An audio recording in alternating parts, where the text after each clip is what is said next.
Hello and welcome to another episode of the Essential Property Podcast. Today we have something a little bit different for you.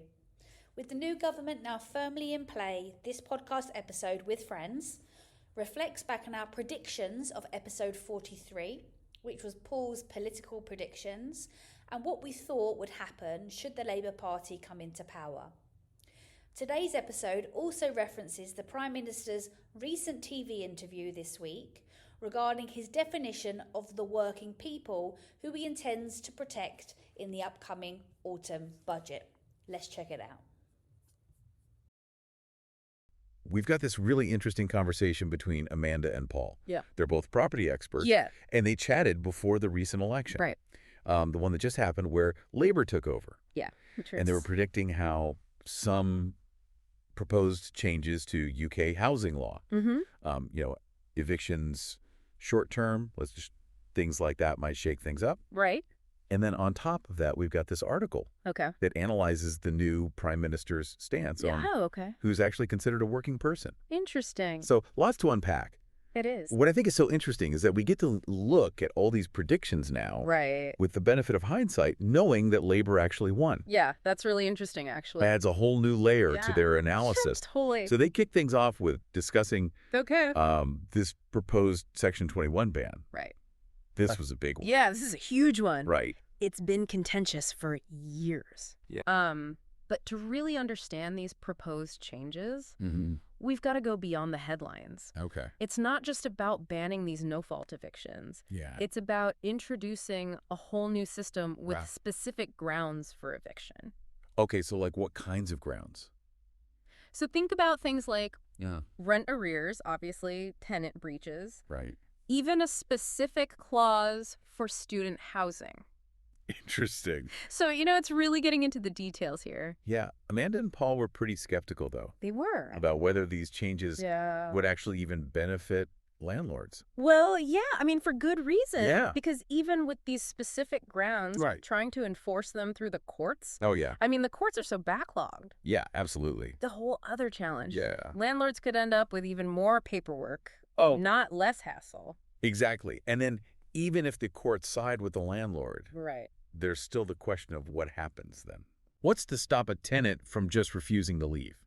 That's the thing. It's not just about legal grounds. It's about the reality of the situation. Yeah, absolutely. And, there's this really interesting detail in the new bill. Okay. It might actually allow for faster evictions if the landlord is reletting for supported accommodation. Oh, wow. So could this mean that the government is basically prioritizing their own housing needs? Interesting. Over the individual landlord? It makes you wonder. It does. Yeah, definitely adds another layer of complexity to this whole issue. Definitely. And speaking of complexity, Paul had a rather concerning prediction about tenant referencing becoming even more intense under these new rules. Yeah, this point about hyper-intense referencing, it's a crucial one. Yeah. Imagine having to analyze a tenant's bank statements for gambling habits, or even interviewing their partner. Oh, my goodness. It's almost like applying for a mortgage, but for renting. Yeah, that's a huge shift from how referencing is usually done. Yeah. It raises some flags for me about potential discrimination. Right. Will certain groups of renters be unfairly targeted? Yeah, that's the big question, isn't it? Yeah. If landlords are more worried about the difficulties of eviction, they might resort to overly stringent screening processes. Right. And those could unfairly impact vulnerable renters. Yeah. It's a real ethical tightrope walk. It is. For sure. Okay, well, let's switch gears a bit and talk about Okay. these proposed regulations around short-term lets. Right. So things like registration systems, specific planning classes. Yeah, this is where it gets really interesting. For areas that rely heavily on tourism, the government is clearly trying to balance supporting the tourism industry while addressing concerns about housing availability for residents. Yeah. But will stricter regulations actually achieve that balance? Well, Amanda and Paul suggested that it could actually be a good thing for professional landlords. Really? How so? Well, fewer amateur competitors Oh, I see. could lead to higher rental prices. Right. Increased regulation. Yeah. Often leads to market consolidation. Yeah. Those who are already established and can easily adapt, they might find themselves with a competitive edge. Exactly. But Paul also highlighted a potential downside. Okay, what's that? The impact on mortgages. Right. So registering a property as a holiday let could affect your mortgage terms and conditions. That's such a good point. Yeah. It highlights the importance of research. Yeah. You know, before making any investment decision, don't just jump into the short-term market without understanding the implications. Absolutely. All right, let's move on to permitted development now. Okay. So the UK government's trying to increase housing supply, right? Right. And one way they're doing that is by relaxing the rules around property extension. I see. So how does that play out? Well, this is particularly relevant for HMO investors. Right. The changes could let them add rooms, potentially, without needing to go through the full planning permission process. Wow. So imagine the potential for increased cash flow. Exactly. And Amanda and Paul had a really great discussion about how this might impact areas like Crewe. Right. Where there are already Article 4 directives in place. Yeah. Restricting certain development types. Okay, so could these new rules override those local restrictions? That is the million-dollar question. Yeah. I mean, Article 4 directives are meant to preserve the character of an area. Of course. But the government's push for more housing could definitely clash with these local protections. Yeah. And Amanda made a really insightful point here. Okay. She said that HMO landlords have much more to gain from these changes than single-family landlords. How so? Well, think about it. Adding 2 extra rooms in an HMO significantly increases the potential rental income. Right. Whereas it might not make as much of a difference. Yeah, that's true. For a single-family dwelling. It boils down to the economics. It does. Of each model. Yeah. HMOs are all about maximizing space. Yeah. So any change that allows for more rooms is a big win for those landlords. Yeah, absolutely. Okay, so we've covered a lot already. We have. But we haven't even touched on that article. Oh, right. Yeah. About the Prime Minister and his definition of a working person. Yeah. This is a key piece of the puzzle. Yeah. Keir Starmer's views on who qualifies as a working person have really sent ripples through the investment community. Yeah, I can imagine. He argues that people with significant income from assets like property don't actually fit his definition. And that's where the potential implications for investors come in. Yeah. Could this be a sign of potential tax hikes on assets and savings? Right. Will Starmer's government target investors to fund their policies? Yeah. I mean, it's the big unknown right now. It is. But his statement has definitely fueled speculation. Yeah. About a potential shift in tax policy. Toward wealth redistribution. And the article even includes this really scathing quote. Oh, really? From a financial analyst. Okay. Accusing Starmer of having socialist leanings. Wow.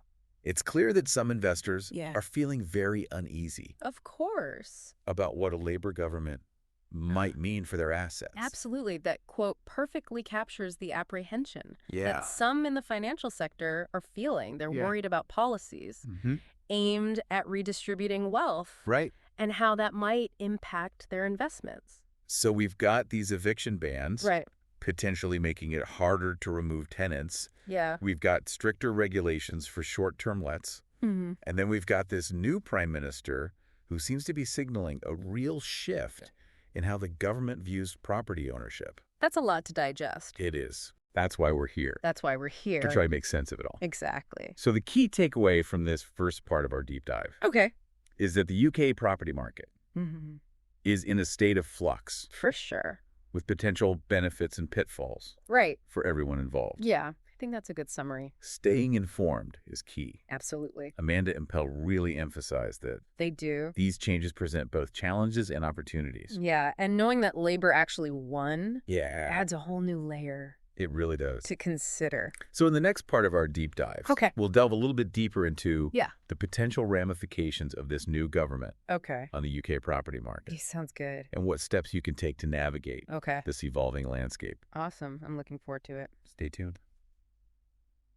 Welcome back. So as we dig deeper into these potential housing reforms, I think it's really important to consider the broader context here. Yeah, absolutely. It's not just about the specific policies. It's about the bigger picture, the overall direction that this new government might take. Yeah. And I think that's where Prime Minister Starmer's vision of working people becomes so important.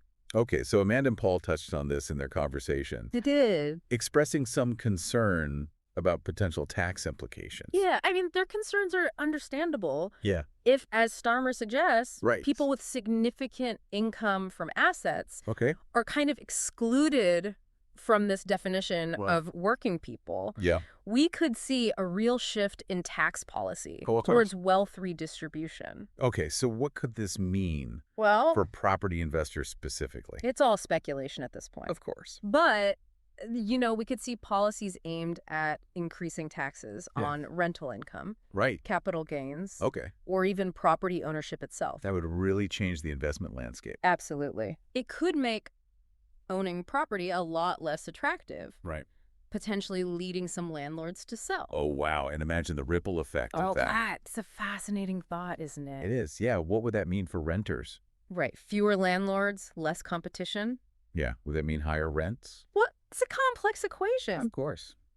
On the one hand, fewer landlords could indeed lead to less competition Right. and potentially higher rents. But on the other hand, wouldn't the government's policies Yes. aimed at making renting more secure Right. benefit those tenants? Precisely. It's a delicate balance. It is. The government's really going to have to manage these policies carefully Right. to avoid any unintended consequences. And then there's the growing demand for supported accommodation to consider as well. Oh, that's right. Yeah, Yeah, Amanda and Paul brought that up. they did. Seems like a growing trend It is a trend we're seeing. across the UK. Across the UK, absolutely. Right. As the demand for affordable housing rises, Right. the government is increasingly relying on the private sector Okay. to provide accommodation Yeah. for vulnerable individuals. And this is where those relaxed permitted development rules Yes. could become a real game changer. How so? Well, imagine you're a landlord. Okay. The ability to add rooms more easily Right. without full planning permission Yeah. could make it much more financially viable Right. to convert properties into supported housing. So you're saying there could be opportunities here for investors who are willing to adapt Right. to this changing market. But of course, it's important to approach these opportunities. Yes, with caution. Yeah. Thorough research, due diligence, Mhm. a deep understanding of the local market are all essential. Absolutely. Okay, let's circle back Okay. to those proposed changes to Section 21 Right. for a moment. Okay. Amanda and Paul had some interesting thoughts Yeah. about how this could impact the balance of power Mm-hmm. between landlords and tenants. Yeah. They raised a really critical point. What's that? If it becomes harder to evict tenants, Yeah. will landlords become more selective Oh, that makes sense. in who they rent to?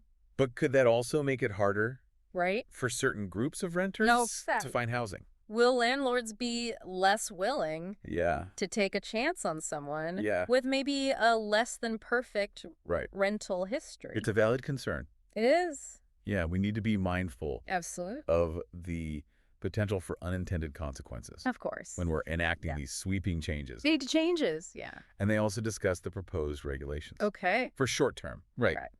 Is the government kind of walking a tightrope here as well? It seems so. Yeah. These regulations, while aimed at addressing concerns Right. about housing affordability, neighborhood disruption, Yeah. could also have unintended consequences. Right. So, for example, Okay. if it becomes too difficult or too expensive to operate a short-term let, Right. it could reduce the supply of tourist accommodation. Of course. And that could negatively impact local economies Exactly. that rely on that tourism. And it could also push some landlords Yeah. to just switch back Yep. to long-term rentals, Right. further increasing the competition Right. for those looking for permanent housing. Yeah, it's a complex web It is. of interconnected factors. For sure. There seems to be a lot of uncertainty There is. right now Yeah. surrounding all these changes. Right. So what advice would you give to our listener Hmm. who's trying to make sense of it all? I think the most important thing is to avoid making rash decisions Yeah. based on fear or Right. speculation. Don't panic. Exactly. Yeah. Stay informed, do your research, Mhm. consult with experts. Right. The UK property market has always been dynamic. Yeah. And those who are adaptable and forward-thinking Mm-hmm. will be the best positioned to navigate these changes successfully. That's a great point. It's Mhm. not about predicting the future. No, It's about being prepared for different scenarios. exactly. Yeah. And that means understanding the risks and opportunities Yeah. and adjusting your investment strategy accordingly. Okay. And Amanda and Paul also stressed the importance They did. of understanding the local context. Yeah. It's not just about national policy, is it? Absolutely not. What works in one area might not work in another. Right. Factors like local housing demand demographics, Yeah. the political climate can all really impact Yeah. the success of a property investment. So it's not just about understanding the policy. Well, no. It's about knowing your local market, Right. inside and out. Exactly. Okay. Building relationships with local stakeholders, staying informed Mm-hmm. about local developments being sensitive to the community. Mm-hmm. Yeah. These are all essential for success. So we've really explored the impact Yeah. of these housing reforms Yeah. from multiple angles now. But I think there's one more piece of the puzzle Okay. we need to consider, What's that? and that's the financial side. Ah, the financial side of things. You're right. Well, let's delve into the potential economic consequences Okay. of these changes, Yeah. both for investors Right. and for the UK economy as a whole. Yeah, for sure. And let's not forget the human element here. Oh, that's a good point. These policies are going to impact Yeah. the lives of real people, Of course. both landlords and tenants. Absolutely. So as we analyze all the numbers and the policies, Right. let's keep in mind those human stories It's important to remember. at the heart of this issue. Absolutely. So in the final part of our deep dive, Okay. we're going to examine these potential economic Okay. and social implications of these reforms All right.